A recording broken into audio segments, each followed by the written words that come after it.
don't ever slow up, no I don't take shit, I got no.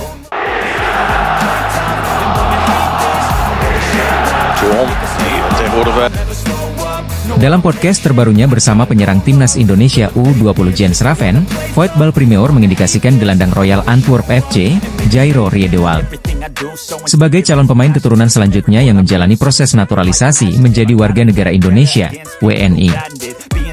Apakah Jairo Riedewald menjadi pemain selanjutnya yang memperkuat tim merah putih? Dalam Donedil terbaru bersama penyerang Indonesia Jens Raven, kami mendiskusikan beberapa nama untuk timnas Indonesia.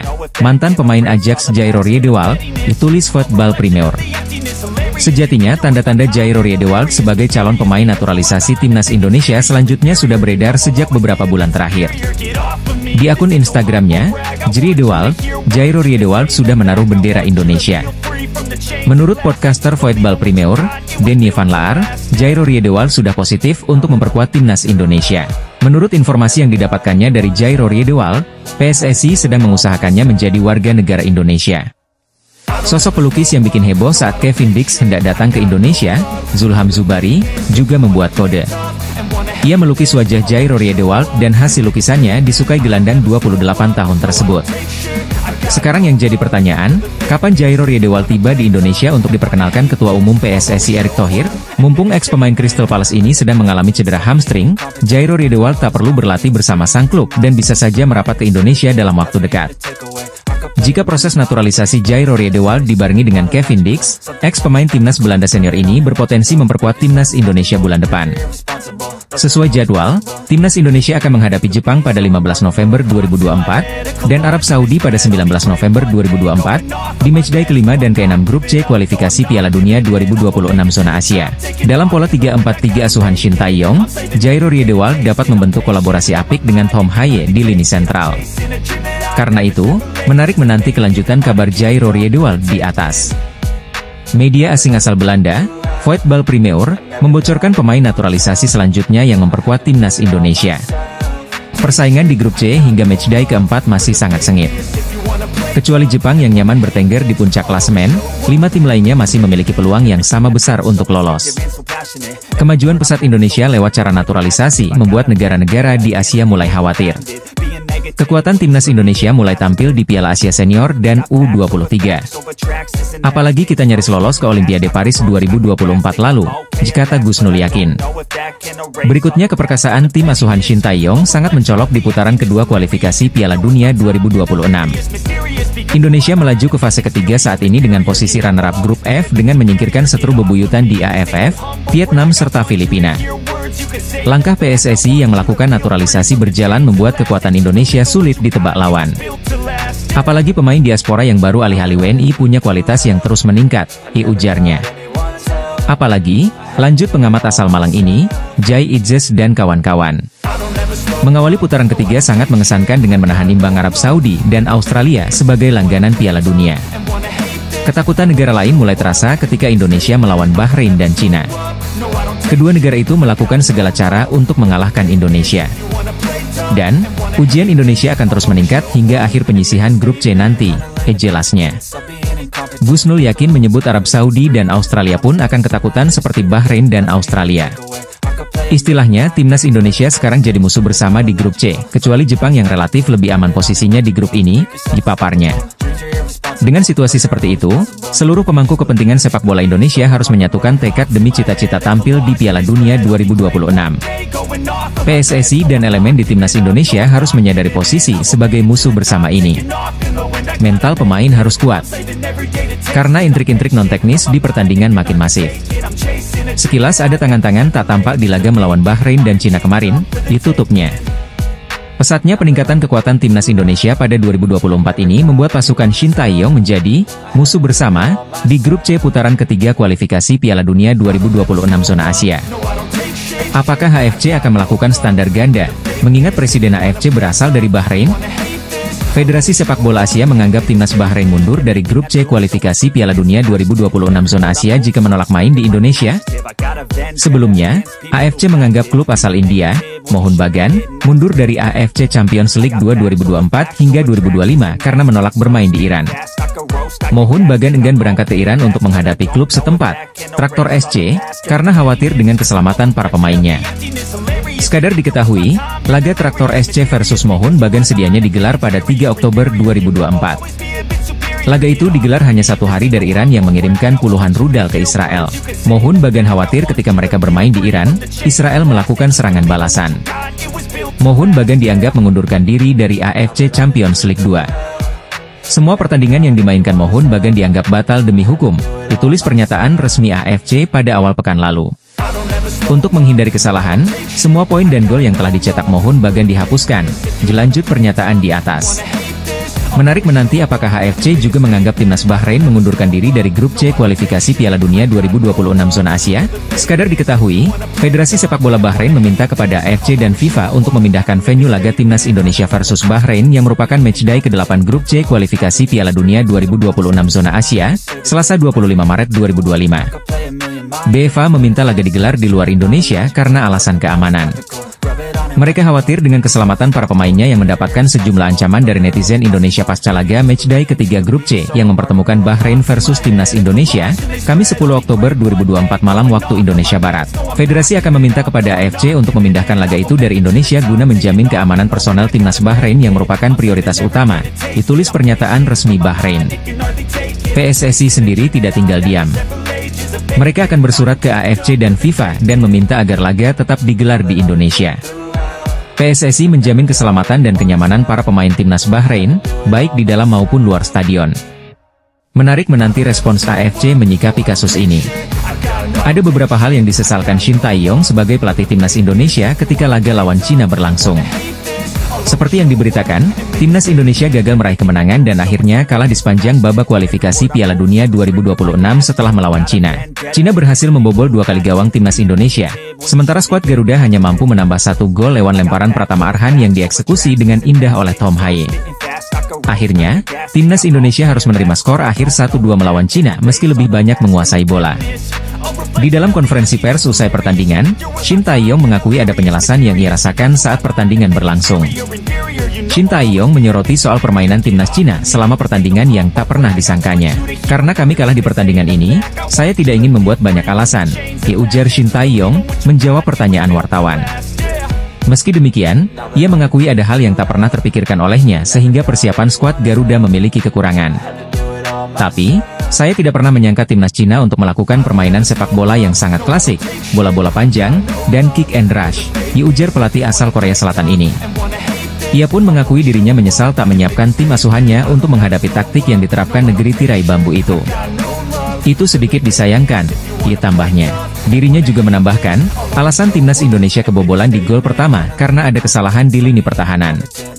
Kesalahan itu yang menjadi alasan besar akhirnya skuad asuhan Shin Tae-yong tersebut gagal meraih kemenangan di pertandingan kualifikasi Piala Dunia 2026 malam tadi. Meski demikian, ia pun mengapresiasi permainan negeri tirai bambu malam ini dan menilai tim lawan telah memberikan pertandingan terbaik. Saya sebenarnya mengapresiasi permainan Cina, lain kali kami akan melakukan persiapan yang lebih baik, ujarnya menambahkan. Kekalahan malam tadi membuat poin skuad Garuda di klasemen sementara grup C kualifikasi Piala Dunia 2026 zona Asia sama dengan Cina. Meski demikian, ranking kedua negara belum berubah dari pertandingan sebelumnya. Indonesia berada di peringkat kelima, sedangkan Cina berada di peringkat keenam. Shin Tae-yong mengungkapkan pendapatnya di laga babak kualifikasi Piala Dunia 2026 antara timnas Indonesia melawan Cina, Selasa, 15 Oktober 2024, malam. Pasukan Shin Tae-yong kalah dengan skor 1-2. 2 gol yang bersarang di gawang Martin Paes tercipta pada babak pertama. Gol kedua dicetak oleh Bakram Abdueli dan Yuning Zhang. Sedangkan, gol balasan skuad Garuda dicetak Tom Haye pada menit ke-87. Pada laga ini, Shin Tae-yong membuat satu keputusan penting dengan mencoret Eliano Reijnders dari skuad bersama 3 pemain lain. Eliano tidak cedera. Ini taktik Shin Tae-yong, ujar manajer timnas Indonesia, Sumarji. Terlepas dari ketidakhadirannya Eliano, beberapa taktik yang diterapkan Shin Tae-yong tak berjalan sesuai harapan. Selain itu, gaya bermain Cina juga berdampak pada sulitnya Indonesia mengembangkan permainan dan kalah. Shin Tae-yong membuat 4 perubahan di starting 11 saat berjumpa Cina dibandingkan lawan Bahrain. Sang pelatih tentu punya pertimbangan yang matang dengan keputusan tersebut. Hanya saja, komposisi pemain yang dipilih pada duel lawan Cina tidak cukup optimal. Shane Patinama mengenai sektor kiri. Indonesia juga kesulitan mengatur ritme tanpa Tom Haye di tengah. Pada babak kedua, dengan 3 pergantian di awal permainan, penampilan Indonesia membaik. Tom Haye bahkan mampu mencetak gol dan Nathan Choeon terlihat lebih efektif saat bermain sebagai bek kiri. Bakram Abdueli harusnya tidak mencetak gol jika pemain timnas Indonesia lebih fokus lagi. Pada kasus ini, ada kesalahan individu yang dilakukan oleh Shane Patinama. Patinama mengambil risiko terlalu besar saat tidak langsung membuang bola. Lalu, pemain Cina merebutnya dan memberikan umpan pada Bakram Abdueli yang berdiri bebas di depan gawang. Jika dicermati, terlepas dari tambahan waktu yang anehnya, ada kesamaan proses antara gol Bakram Abdueli dan gol kedua Bahrain ke gawang Indonesia. Para pemain Indonesia lengah pada situasi bola kedua saat set piece dan membiarkan pemain lawan tanpa pengawalan. Serangan Cina sejatinya tidak terlalu istimewa. Sepanjang laga, mereka hanya mampu melepaskan 5 tembakan dengan 3 yang tepat sasaran. Namun, 2 dari 3 tembakan itu mampu menjadi gol. Ini bukti bahwa lini belakang Indonesia cukup rapuh. Apalagi proses gol yang bersarang di gawang Martin Paes lahir dari kesalahan koordinasi pemain Indonesia sendiri. Gol kedua Cina harus tidak terjadi karena ada banyak pemain di dekat Gao Zhunyi yang jadi pemberi assist. Situasi ini cukup mengkhawatirkan. Sebab, pada 3 laga-laga sebelumnya Indonesia bertahan dengan rapat. Pada 10 menit akhir laga, terutama saat Pratama Arhan dan Malik Rizaldi bermain, Shin Tae-yong menerapkan strategi baru. 2 pemain itu diminta untuk melepas banyak umpan crossing. Arhan, yang bermain di sisi kanan, mampu menuliskannya dengan baik. Dia banyak melepaskan 3 umpan penyeberangan. Hanya saja, Indonesia tak punya target man yang kuat di kotak penalti. Ini adalah masalah lama Indonesia. Shin Tae-yong punya beberapa penyerang, seperti Ragnar Oratmangoen dan Rafael Struijk, hanya saja karakter mereka bukan target man. Timnas Indonesia menelan kekalahan saat berhadapan dengan Timnas Cina pada laga keempat Grup C kualifikasi Piala Dunia 2026, Selasa, 15 Oktober 2024, malam waktu Indonesia Barat. Laga sengit terjadi di laga Timnas Indonesia kontra Cina di kualifikasi Piala Dunia 2024 zona Asia. Laga ini jadi sorotan panas publik dunia. Cina versus Indonesia bentrok pada matchday keempat Grup C kualifikasi Piala Dunia 2024 zona Asia. Laga berlangsung di Stadion Qingdao Youth Football, Qingdao, Selasa, 15 Oktober 2024. Timnas Indonesia mendapat peluang emas menit ke-10 lewat Witan Sulaiman. Sudah melewati pemain Cina, namun Witan terjatuh dan tidak bisa melepaskan tembakan meski sudah berhadapan dengan penjaga gawang Wang Dalei. Tembakan pertama dilepaskan Timnas Indonesia oleh Ragnar Oratmangoen menit ke-11 dari luar kotak penalti. Sayang tendangannya masih melebar jauh di atas gawang Cina. Petaka menimpa Timnas Indonesia menit ke-21.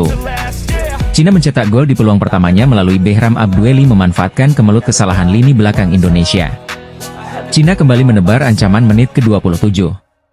Xie Weneng melepaskan tembakan tepat sasaran, beruntung dapat menangkap Martin Paes dengan baik. Tertinggal membuat Timnas Indonesia tampil semakin agresif. Namun rapatnya tempo pemain Cina membuat Rafael Struijk dan kawan-kawan kesulitan masuk ke jantung pertahanan Dragon. Ivar Jenner melepaskan tendangan dari luar kotak penalti menit ke-35. Sayang tendangannya masih pelan dan dapat ditangkap Wang Dalei. Timnas Indonesia kembali mendapat peluang emas menit ke-40. Tendangan keras Kelvin Verdong dari luar kotak penalti masih bisa ditepis kiper Wang Dalei. Tiongkok nyaris tidak menambah keunggulan. Beruntung sundulan Gao Zhunyi jauh melenceng. Berawal dari sebuah tendangan bebas, bola sepertinya berhasil dikuasai Shane Patinama setelah duel udara terjadi. Shane sepertinya berharap bola keluar lapangan, tapi salah satu pemain Cina berhasil menyodok bola dan membuat bola dalam lapangan permainan. Bola kemudian jatuh ke Behram Abdueli yang dengan bebas menendang bola di depan gawang Indonesia tanpa mampu diantisipasi kiper Martin Paes. 1-0 untuk Cina. Timnas Indonesia kemudian meningkatkan tempo serangan. Setidaknya, tim Garuda punya 2 peluang emas, salah satunya lewat tendangan keras Kelvin Verdong pada menit ke-40. Pada menit ke-44, Behram Abdueli berhasil membobol gawang Indonesia. Memanfaatkan umpan terobosan, Behram Abdueli sukses lolos jebakan offside dan dengan dingin menaklukkan Paes. Skor 2-0 untuk Cina bertahan hingga akhir babak pertama. Laga Timnas Indonesia versus Timnas Cina akan berlangsung di Qingdao Youth Football Stadium. Skuad Timnas Indonesia sebagai tim tamu punya ambisi untuk raih kemenangan perdana di putaran ketiga kualifikasi Piala Dunia 2026. Walau bakal tampil di hadapan supporter lawan, namun timnas Indonesia punya peluang cukup besar untuk kalahkan Cina. Pasalnya, secara statistik timnas Indonesia sedang dalam kondisi on fire usai tak terkalahkan dalam 3 pertandingan terakhir. Sedangkan Cina justru belum mampu torehkan poin alias telan kekalahan beruntun dari 3 pertandingan. Selain mental pemain tim yang sedang terpuruk, secara psikis juga skuad Cina tidak dalam kondisi terbaik. Sebab, Cina harus jalani perjalanan jauh hingga belasan jam sebelum bertanding menghadapi timnas Indonesia. Diketahui, Cina lebih dulu bertemu dengan Australia di pertandingan kandang pada matchday ketiga pada Kamis, 10 Oktober 2024, lalu. Perjalanan dari Cina ke Australia diperkirakan membutuhkan waktu 11 jam dan harus transit terlebih dulu, karena tak ada penerbangan langsung dari Adelaide ke Qingdao. Kondisi tersebut semakin diperparah setelah Cina dikabarkan menggunakan pesawat komersil alias para pemain harus satu kabin dengan penumpang umum. Imbasnya, para pemain pun dikabarkan stres selama perjalanan dari Cina menuju Australia dan juga sebaliknya.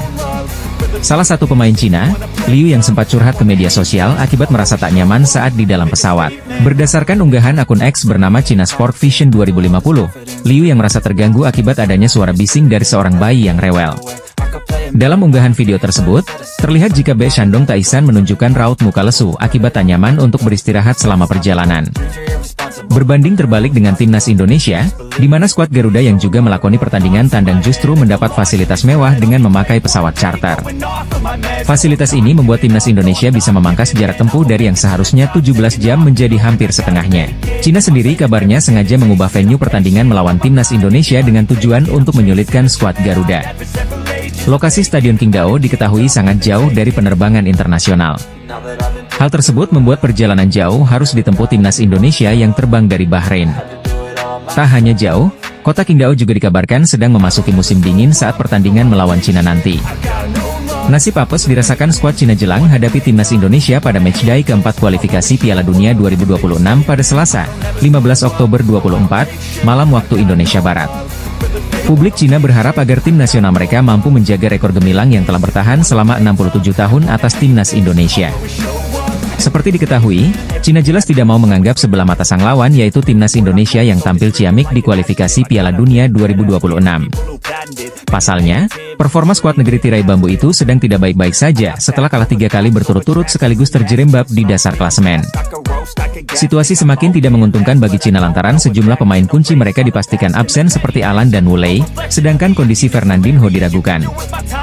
Di sisi lain, sang lawan yakni timnas Indonesia juga sedang jadi pembicaraan hangat dalam beberapa waktu terakhir seusai berhadapan dengan Bahrain.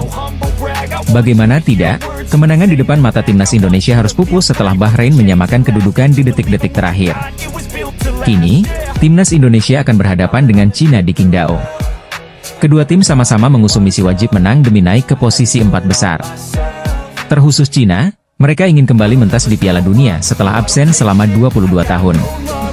Begitu pula timnas Indonesia yang terakhir kali tampil pada 1938. Jelang berhadapan dengan pasukan Shin Tae-yong, salah satu media Cina tiba-tiba mengungkit rekor positif mereka kala bertemu dengan timnas Indonesia. Usut punya usut, Cina ternyata sama sekali belum terkalahkan dari timnas Indonesia dalam 67 tahun terakhir di semua kompetisi internasional. Kemenangan sensasional Cina atas timnas Indonesia yang paling diingat ialah saat Piala Asia 2004. Duel ketika itu dimenangkan oleh Tiongkok. Di Piala Asia 2004, Cina masih mampu mengalahkan Indonesia 5-0, jikatanya. Selain itu, media Cina tersebut juga membanggakan tren positif negaranya ketika berjumpa timnas Indonesia yakni hanya sekali kalah dalam 13 perjumpaan. Kedua tim telah bertemu sebanyak 13 kali. Timnas Cina memiliki 9 kemenangan, 3 seri dan 1 kekalahan, ditulis 163.com. Kendati demikian, kini situasi tersebut telah sepenuhnya berubah. Timnas Indonesia sekarang menjadi salah satu tim Asia dengan perkembangan yang terbilang signifikan. Kondisi ini diperkuat dengan statistik timnas Indonesia di kualifikasi Piala Dunia 2026 yang sama sekali belum pernah kalah dari tim-tim kuat seperti Arab Saudi dan Australia. Walaupun sekarang tak terlalu diunggulkan, namun Cina berharap agar rekor mentereng 67 tahun tak terkalahkan atas timnas Indonesia bisa terus berlanjut. Timnas Indonesia akan bertamu ke markas Cina Qingdao Youth Football Stadium, Selasa malam, 15 Oktober 2024, dalam laga kualifikasi Piala Dunia 2026. Meski sempat membanggakan rekor 67 tahun belum pernah kalah, namun media Cina kini tak mau pandang rendah Timnas Indonesia. Timnas Indonesia akan melanjutkan perjalanan mereka dalam ajang kualifikasi Piala Dunia 2026 zona Asia. Setelah bermain imbang melawan Bahrain, Timnas Indonesia langsung terbang ke Cina untuk laga selanjutnya. Pertandingan melawan Cina sendiri akan digelar di Qingdao Youth Football Stadium. Qingdao sendiri disebut-sebut kota yang cukup jauh jika diukur jaraknya dari Bahrain. Meski demikian, skuad Timnas Indonesia dikabarkan sudah tiba di Qingdao, Cina pada Jumat, 11 Oktober 2024. Skuad Garuda tiba di Qingdao Jiaodong International Airport, melalui Terminal 1F pukul 17.13 waktu Indonesia Barat. Kedatangan Timnas Indonesia itu disambut oleh Perhimpunan Pelajar Indonesia Tiongkok, Shandong, yang juga disiarkan langsung melalui Instagramnya. Tampak para pemain tiba dengan menggunakan jaket dan baju berkerah kontingen Timnas Indonesia. Pratama Arhan pun menjadi pemain pertama yang keluar dari pintu kedatangan, disusul Shaheen Patinama, dan diakhiri oleh rombongan tim kepelatihan. Tim besutan Shin Tae-yong ini menggunakan pesawat yang dicarter oleh PSSI usai laga kontra Bahrain. Penggunaan pesawat sewaan tersebut bertujuan untuk memangkas waktu penerbangan ke Qingdao yang tergolong jauh dari ibu kota Cina, Beijing. Ya, jarak Beijing ke Qingdao memakan waktu sekira 6,5 jam melalui jalur darat. Martin PSCS akan menghadapi Cina di Qingdao Youth Football Stadium, Selasa, 15 Oktober 2024, pukul 19 waktu Indonesia Barat. Dengan demikian, maka skuad Garuda setidaknya memiliki waktu 3 hari untuk melakukan pemulihan sekaligus persiapan melawan Cina. Kedatangan Timnas Indonesia di Qingdao rupanya juga mencuri perhatian media online Cina, Sohu. Sohu.com menyebut bahwa kedatangan tim Merah Putih terhitung langka karena mereka sampai lebih dulu dibandingkan tuan rumah. Selain itu, Sohu juga menyoroti bagaimana persiapan Timnas Indonesia yang dinilai sangat rapi. Timnas Indonesia dinilai benar-benar mempersiapkan segalanya dengan baik dibandingkan Cina. Sohu.com menganggap bahwa Timnas Indonesia terlihat jauh lebih bertekad untuk menatap laga selanjutnya dibandingkan tuan rumah. Media Cina tampak iri saat Timnas Indonesia tiba di Qingdao lebih cepat dan menyebut bahwa kejadian tersebut merupakan hal langka. AFC menjadi trending topik pasca laga Timnas Indonesia kontra Bahrain menorehkan hasil seri dalam grup C putaran ketiga kualifikasi Piala Dunia 2026 zona Asia. Hasil pertandingan Timnas Indonesia saat bertemu Bahrain mencatatkan skor 2-2 di Stadion Nasional Bahrain, Kamis, 10 Oktober 2024. Netizen Indonesia hingga dunia menyoroti sikap kepemimpinan wasit Ahmed Alkaf memberikan ruang gol bagi pemain Bahrain ke gawang Timnas Indonesia.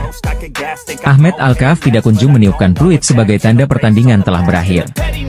Wasit Ahmed Alkaf sebelum memulai pertandingan Bahrain versus Timnas Indonesia di Stadion Nasional Bahrain, Kamis, 10 Oktober 2024. Tambahan waktu berasal dari ketentuan normal 45J2 menit diberikan 6 menit. Alkaf baru meniupkan peluit setelah Mohamed Marhon mencetak gol pada menit ke-98 menerima sundulan dari sepakan pojok. Sontak, setelah Marhon mencetak gol membuat Alkaf langsung memutuskan pertandingan berakhir. Hal itu membuat kepemimpinan Alkaf disorot memberikan ruang agar Bahrain mendapatkan hasil seri hampir dikalahkan oleh Garuda. Dikutip tvonnews.com dari berbagai sumber, banyak netizen memberikan julukan kepada AFC. Hal ini mengingatkan Presiden AFC, Sheikh Salman bin Ibrahim Al Khalifa berasal dari Bahrain. Sheikh Salman merupakan mantan wakil ketua komite disiplin FIFA tersebut memilih Alkaf berasal dari Oman memimpin pertandingan Garuda kontra Bahrain dinilai cukup kontroversial. Netizen pun menyebut berbagai akun resmi AFC menganggap wasit Alkaf memiliki satu rumpun berasal dari tanah Arab, yakni negara Oman. Tak hanya itu, netizen Indonesia merasa Garuda telah dicurangi membuat mereka menganggap hasil seri tersebut tidak membawa keberkahan bagi Bahrain. Sementara, pencetak gol berasal dari Timnas Indonesia dicatatkan oleh Ragnar Oratmangoen dan Rafael Struijk. Gelandang Bahrain, Mohamed Marhon berhasil membukukan 2 gol saat menghadapi Timnas Indonesia pada grup C kualifikasi Piala Dunia 2026. Konfederasi Sepak Bola Asia atau Asian Football Confederation menjadi sorotan setelah memilih wasit asal Oman, Ahmed Alkaf memimpin laga Timnas Indonesia melawan Bahrain. Laga Timnas Indonesia versus Bahrain dalam matchday ketiga grup C babak ketiga kualifikasi Piala Dunia 2026 zona Asia berjalan ketat dan penuh drama. Laga Timnas Indonesia versus Bahrain digelar di Bahrain National Stadium, Riffa, Kamis, 10 Oktober 2024, pukul 23 waktu Indonesia Barat. Gol sematawayang Bahrain pada babak pertama ini tercipta lewat tendangan roket Mohamed Marhon di menit ke-15. Kemudian, Ragnar Oratmangun sukses membawa timnas Indonesia menyamakan kedudukan. Laga baru dimulai, nasib malang menimpa Malik Rizaldi. Pelipis Malik berdarah usai berbenturan saat menyambut bola yang melambung di atas dengan kapten Bahrain, Waleed Al-Hayam. Bukan hanya Malik, Waleed Al-Hayam juga mengalami cedera di kepala hingga harus mendapat balutan di kepala. Malik pun bisa kembali melanjutkan permainan usai mendapat perawatan. Setelah itu, kedua tim terus melakukan jual beli serangan. Bahrain pun bisa memanfaatkan peluang emas yang didapat pada menit ke-15. Ialah Mohamed Marhon yang mencatatkan namanya di papan skor. Dia mencetak gol cantik dari tendangan bebas di luar kotak penalti. Tendangannya membuat bola membentur mistar gawang lalu memantul dan masuk ke gawang timnas Indonesia yang dikawal Martin Paes.